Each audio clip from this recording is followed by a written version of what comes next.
wonderful works, oh, that men would praise the Lord for his goodness, and for his wonderful works to the children of men. And these wonderful works are connected with healing. John 14:10, 12:10. Believest thou not that I am in the Father, and the Father in me? The words that I speak unto you, I speak not of myself, but the Father that dwelleth in me, he doeth the works. 11. Believe me, that I am in the Father, and the Father in me, or else believe me for the very work's sake. Verily, verily I say unto you, he that believeth on me, the works that I do shall he do also, and greater works than these shall he do, because I go unto my Father. In these 3 verses, Jesus is talking about works. Keep works in mind, and go back again to Psalm 107, verses 20 and 21. He sent his word and healed them, and delivered them from their destructions. Oh, that men would praise the Lord for his goodness, and for his wonderful works to the children of men. Have part of his wonderful works been done away with? Are his works limited to salvation? No, thank God. These wonderful works are mentioned in connection with healing. That's what Jesus was talking about in John 14 when he said, he that believeth on me, the works that I do. What works did Jesus do? He went about doing good and healing all who were oppressed of the devil. If you read through the 4 Gospels carefully, you will find Jesus spent 75% of his time ministering to the sick, healing the sick. Even Pentecostal preachers have said to me, well, healing was just a side issue with Jesus and the disciples.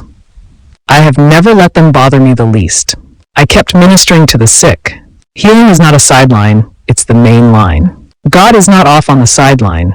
His goodness and wonderful works are the same. He is the same God now as he was then. Psalm 1:7-22. And let them sacrifice the sacrifices of thanksgiving, and declare his works with rejoicing. What works is the psalmist talking about?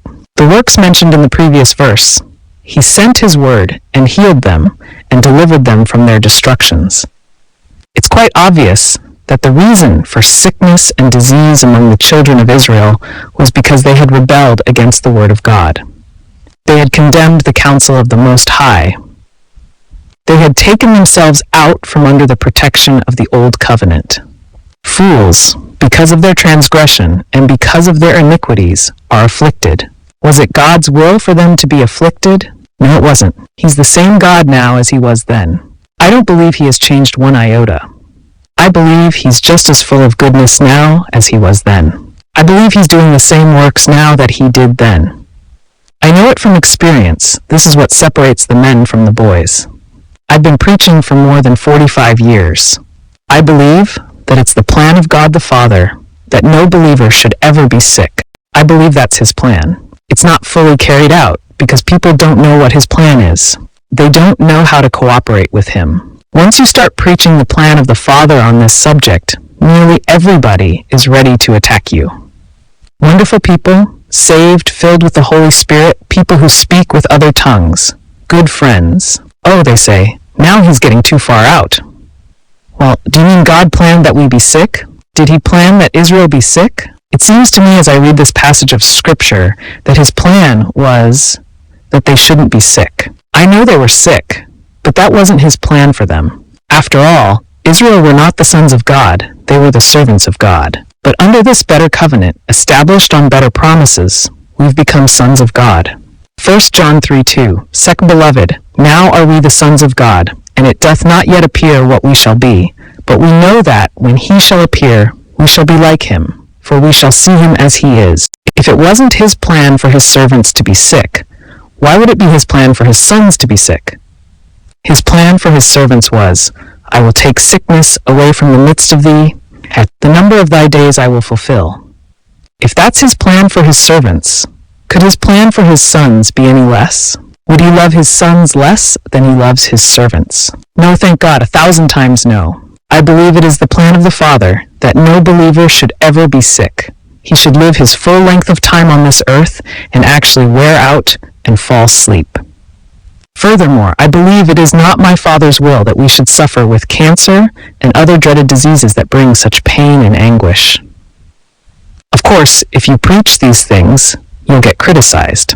They'll even accuse you of being a cult. Isn't that something? Called a cult for believing the Bible. Even Pentecostals will say this. Well, They can believe what they want to. I'll just believe the Bible. Some will argue God uses sickness and disease to teach us. Did he use sickness and disease to teach Israel? No, he gave them his word and said, "Walk in it and you won't be sick. I'll take sickness away from the midst of you. I'll bless you above all peoples everywhere, and the number of your days you'll fulfill." If you go back to the 28th chapter of Deuteronomy, you will see that God told them what the blessings would be if they kept his commandments, and what the curses would be if they failed to keep his commandments. But his way of teaching them wasn't putting sickness and disease on them. That's human reasoning.